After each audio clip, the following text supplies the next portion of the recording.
Bienvenidos una vez más a su programa Donde Dios Llora. Un programa donde conocemos las realidades de la iglesia que sufre y pasa necesidad alrededor del mundo. Cuando hablamos de Perú, pensamos en el glorioso pasado del Imperio Inca y en las ricas y hermosas ciudades coloniales. Además de ser una tierra hermosa, llena de bellezas naturales y gran abundancia de recursos. En el siglo XX, este país sudamericano se vio envuelto en violentos conflictos políticos y sociales, engendrados por las marcadas diferencias socioeconómicas de la sociedad. Pero también es una nación donde su identidad católica ha tenido un papel muy relevante en su historia. Y para conocer más sobre la labor que la Iglesia Católica lleva a cabo hoy, en el siglo XXI, en este país andino, tenemos el gusto de contar con la presencia del Padre Sunil Kalarakkal de la Orden de los Oblatos de San José, y él es originario de la India. Padre Sunil, bienvenido a nuestro programa. Mucho gusto, gracias. Pues antes que nada le agradecemos mucho que nos acompañe aquí para esta breve entrevista y que podamos conocer un poco de la labor que están haciendo los oblatos de San José en el Perú. Pero antes de entrar en nuestro tema, Padre, ¿por qué no nos da brevemente una historia de cómo es que llega usted, originario de la India, se involucra con los oblatos y acaba en este país sudamericano? Sí, interesante. Yo creo que es el plan de Dios. Siempre es así. Sí, nací en la India, he estudiado en la India hasta 18 años, pero cuando tenía 18 años, ya era parte como un seminarista de los Oblatos de San José. Me han enviado con mis compañeros a Roma, en Italia, a hacer nuestro noviciado, después filosofía, teología, todos, ¿no? Y digamos, sí, me gustó, esta congregación de los Oblatos de San José, ese espíritu de San José. ¿Cuál es el carisma específico, Padre? El carisma específico nuestro es la educación de la juventud, y el otro es apoyar las diócesis, el clero diocesano. El último, digamos, pero primario, es divulgar la devoción a San José. Devoción a San José. Agradecemos al Papa que ha proclamado un año de San José que hemos vivido todos. Hemos conocido un poco más. Yo creo que eso es bien importante, ¿verdad, Padre? Que ese año de San José nos ayudó a profundizar un poco en esa vocación de padre adoptivo. Las virtudes de San José, ¿no? Que son a veces desconocidas, Padre. Desconocidas, pero sí. Ahora el Papa Francisco, digamos, a través de sus homilías, divulgado esta devoción mucho. Él siempre tiene una estatua de San José durmiente, que duerme, se habla siempre, ¿no? Cuando tiene problemas, dificultades, escribe esta intención y pone bajo esta estatua de San José durmiente, y cuando hay mucho más problemas, esta estatua va subiendo.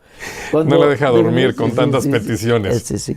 Entonces yo, entré en la congregación del Oblato de San José, estudié en Italia, después me han enviado en Nigeria como maestro de novicios por 3 años, pero la providencia ha cambiado todo. Estuve casi 14 años como maestro de novicios, después el superior delegado, y regresé en India, también ahí, un servicio de rector, después provincial, 2 mandados. En 2018, en el capítulo que necesitaba un provincial de fuera del Perú, en Perú, entonces me han nombrado como provincial del Perú, y ahora desde diciembre del 2018 estoy en el Perú. Padre, pues con esta trayectoria, pues usted ha conocido muchas realidades de la iglesia, sí, es verdad, muchas culturas. Gracias a pues Dios. yo creo que es una gran diferencia el trabajar con su gente en la India, después trabajar en Nigeria, estar también en Italia. Sí. Finalmente llega al Perú. Sí, gracias. ¿Qué es lo que más le gusta del Perú? ¿Qué es lo que lo encanta a usted? Claramente, el Perú hay una variedad, ¿no? Digamos, hay selva, hay costa, así es. hay la sierra, ¿no? Entonces la gente también un poco diferente, pero la iglesia como iglesia, la gente muy buena, acogedora, ¿no? Que yo como provincial he visitado diferentes partes del Perú y veo un futuro bueno, ¿no? Por la iglesia, todo lo que la están haciendo los religiosos, sacerdotes, ¿no? Entonces vemos también nuestra historia del 1948, Oblato, estamos en el Perú, de frente. Y esa era otra pregunta que tenía, padre. ¿Por qué decide el fundador comenzar con el Perú? Porque si mal no entiendo, es la primera... No, en nuestra congregación... ¿En América Latina? En la América Latina, sí. En el sentido que casi mismo tiempo Bolivia y Perú. Exacto. 5 misioneros salieron de Asti, de Italia, llegaron después, no sé, 3 meses o algo así, ¿no? Leí algo de esto muy interesante, la historia medio se perdieron y finalmente llegaron a su destino. Sí. La diócesis, no era diócesis, la prelatura era entregado a nosotros, nuestro cuidado, ¿no? Y entonces nuestros misioneros, el primer obispo es un oblato de San José, Marcos Libardoni. Ajá. Después también el otro italiano, Dante Frasnelli, el obispo de Duari. Hemos empezado así en Perú, en la sierra. Ahora pero estamos en costa, también en la selva, Moyobamba, San José de Sisa. Sí, identificando un poco las ciudades donde ustedes están trabajando. Están en Lima, que es evidentemente una zona urbana. Después están en Ancash, que está en la costa. No, Ancash, costa es sierra. Y Cajamarca también está en la sierra. Y Moyobamba en la región amazónica. Selva, sí. Entonces, me imagino que cada una de estas tiene distintas necesidades pastorales. ¿Nos puede describir un poco cada una de estas? Yo pienso que ahora, para nosotros, no vemos más necesidades en la selva. También, por ejemplo, nuestros sacerdotes son 3 en San José de Sisa, en selva, pero uno sale a las comunidades. Uno sale, por ejemplo, lunes, regresa viernes, estando en las diferentes comunidades, ¿no? Y estamos hablando de la selva amazónica, densa. Exacto.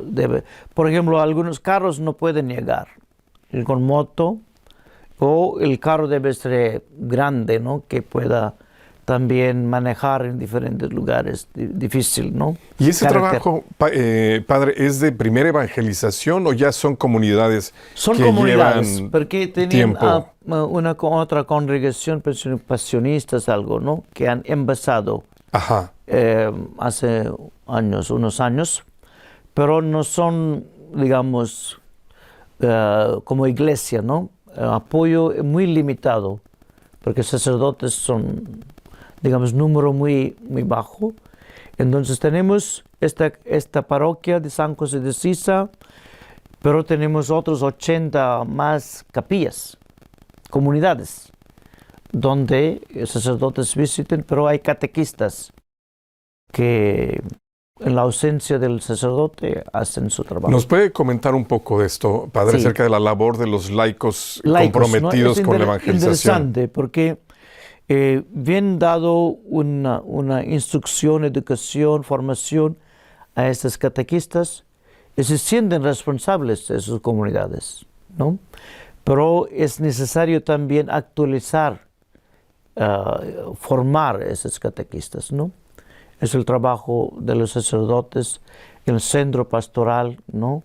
Que estamos pensando de organizar también construir para ofrecer una instrucción. Claro, formar a sus líderes para que después ellos trabajen. Sí, ellos. En las comunidades. No es posible siempre estar ahí, muy lejos.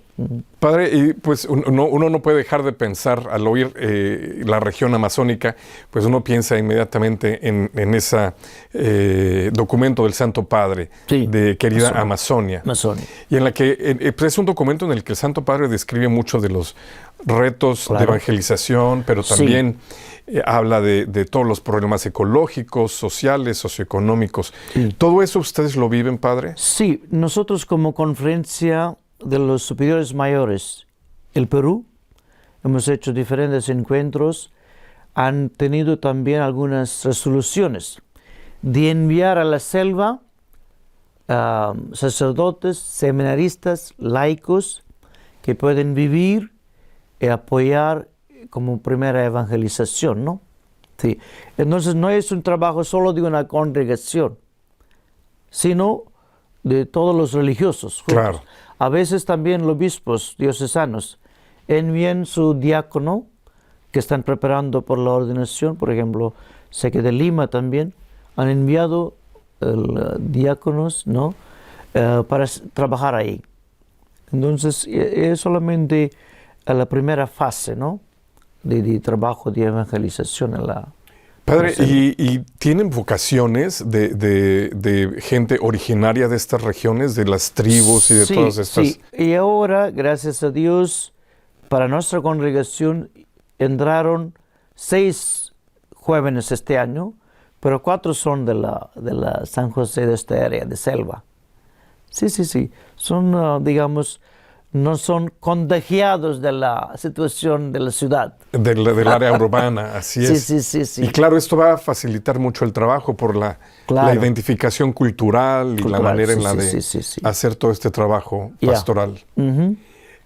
Hablando de trabajo pastoral, Padre, una cosa que caracteriza mucho a los oblatos de San José es el trabajo con los jóvenes. La pastoral juvenil. Pastoral juvenil.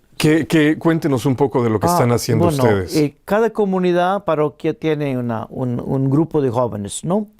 Que ciertamente aprendiendo de los sacerdotes ese espíritu oblato, que es el espíritu de San José, ¿no? Que deben ser laboriosidad, humildad, digamos, esta fe en la divina providencia.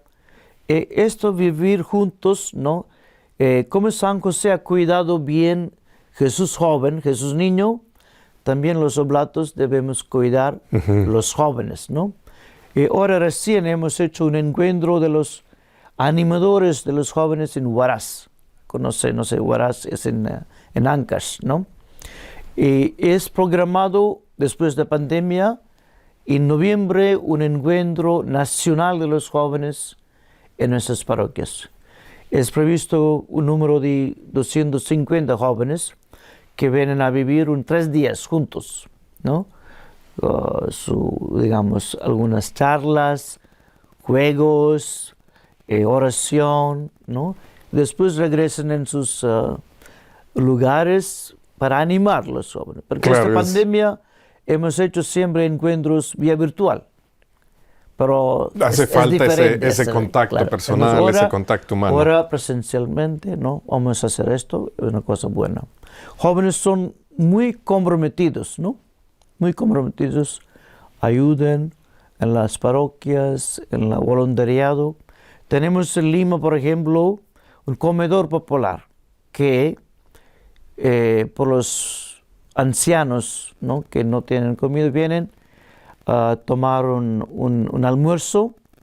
Son esos jóvenes que también sirven, que la comida, son felices y regresan. Casi 220 personas cada día. Qué importante es esto, Padre, el testimonio, porque siento yo que eso es lo que más contagia la fe en los jóvenes. Claro. Tal vez de más adultos nos gusta más pensar y cosas así, pero cuando de jóvenes como que todos nos sentimos impulsados a hacer, a servir, a cambiar el mundo. Como nuestra congregación de origen italiana, a veces vienen jóvenes italianos en Perú. Y estos jóvenes italianos vienen por un año ¿no? Tienen ese deseo de ofrecer algo, ¿no? Estar con los niños, con ancianos, también en la clínica, policlínico, ayudar a los enfermos. Y jóvenes peruanos también ven este espíritu en los jóvenes italianos, hacen una amistad, ¿no? Y trabajan juntos. Eso hemos visto, ¿no? Es una cosa buena. Esa es la riqueza de ser parte del mismo cuerpo místico, ¿no? De la iglesia. La iglesia internacional, ¿no? Exactamente. Universal, así es. podemos decir. Eso es. Padre, otra de las cosas, podemos hablar sobre muchos temas acerca del Perú, pero también algo que desgraciadamente es muy obvio es una significativa diferencia socioeconómica en la sociedad.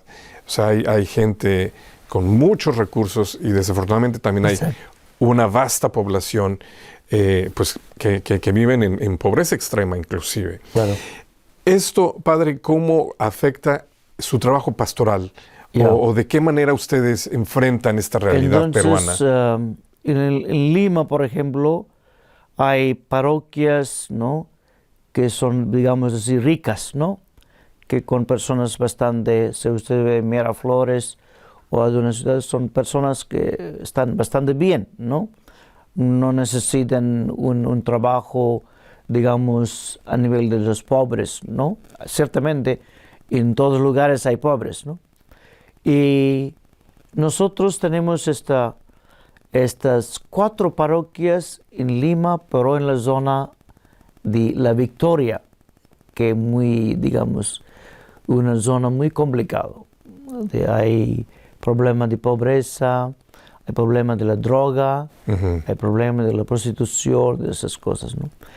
Por nuestros padres es un poco difícil ahí, pero esto fue un espíritu cuando hemos empezado, ¿no?, esta zona. Entonces, son 4 parroquias que trabajan con los pobres, con los jóvenes, también un poco complicado, ¿no?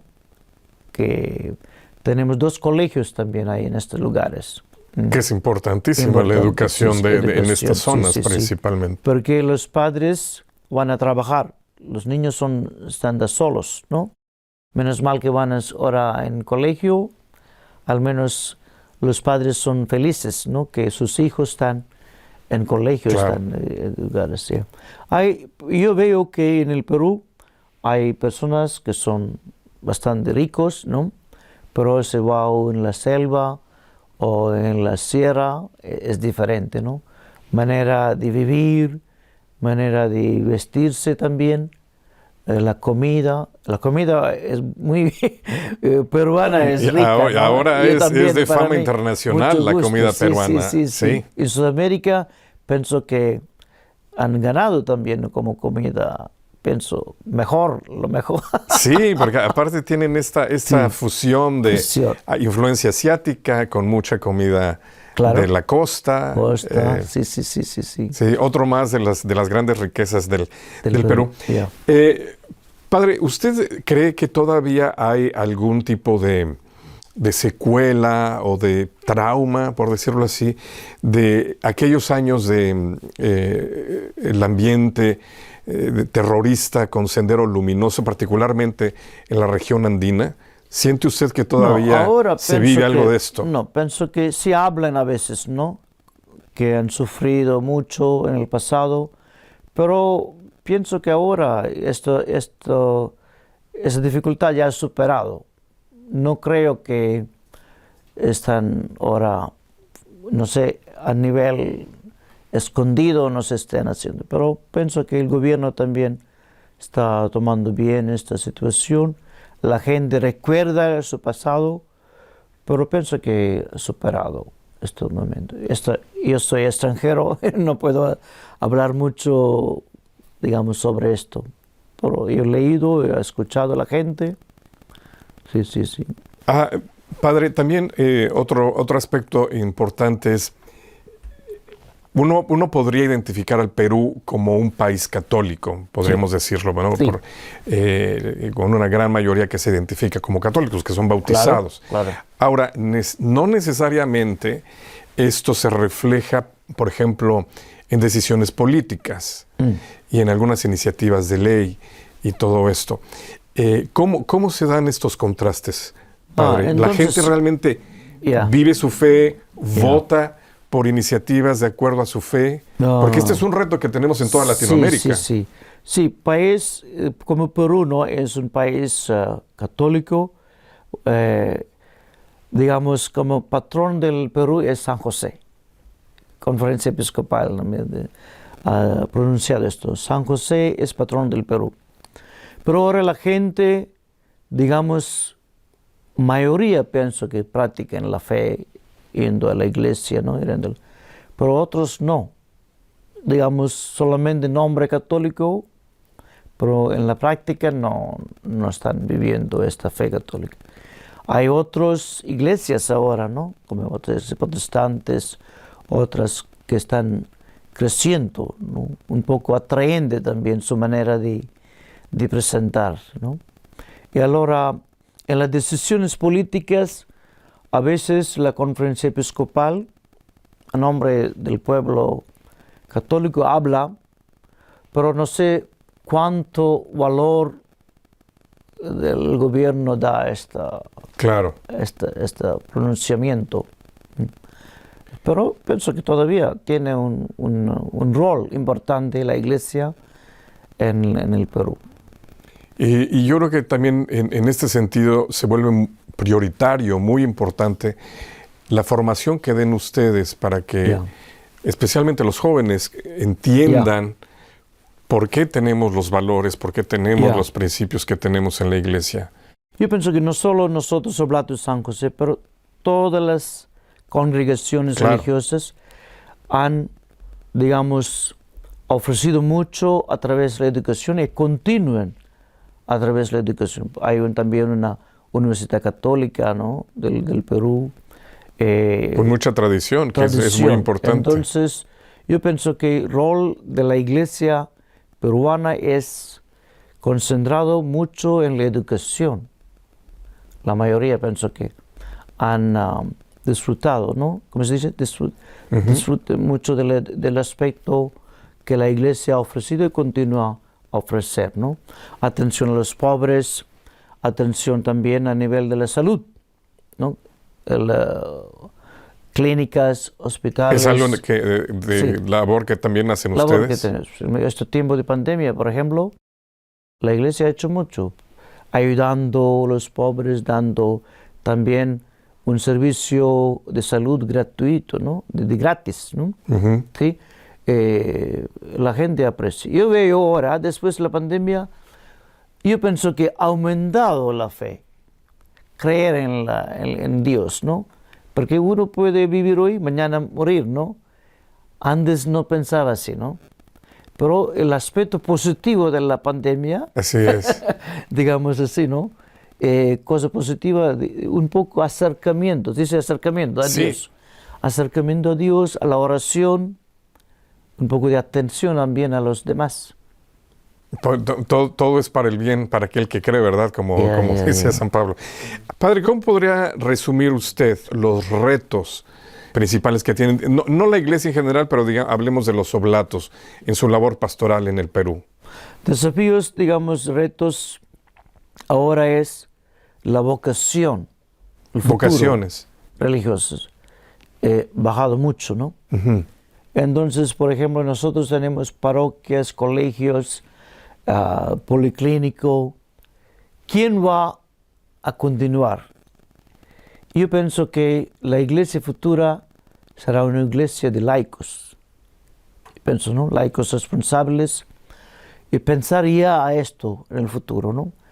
Que nosotros religiosos estaremos en número a nivel muy bajo, pero deben venir a tomar responsabilidades con los cleros, sacerdotes religiosos, también el pueblo, digamos, laicos. Laicos bien formados. Sí, bien formados. Pienso que estamos hablando ahora de la sinodalidad, ¿no? Sinodalidad, no solo el obispo, los sacerdotes, la participación de parte de los laicos, ¿no? El Papa, pienso que esa es su intención, ¿no?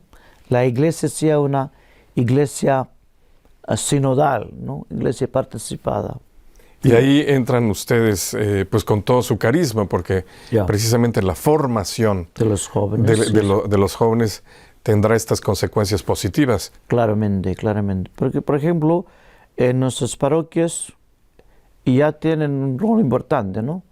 Los laicos, sacerdotes fieles, juntos con sacerdotes, ¿no?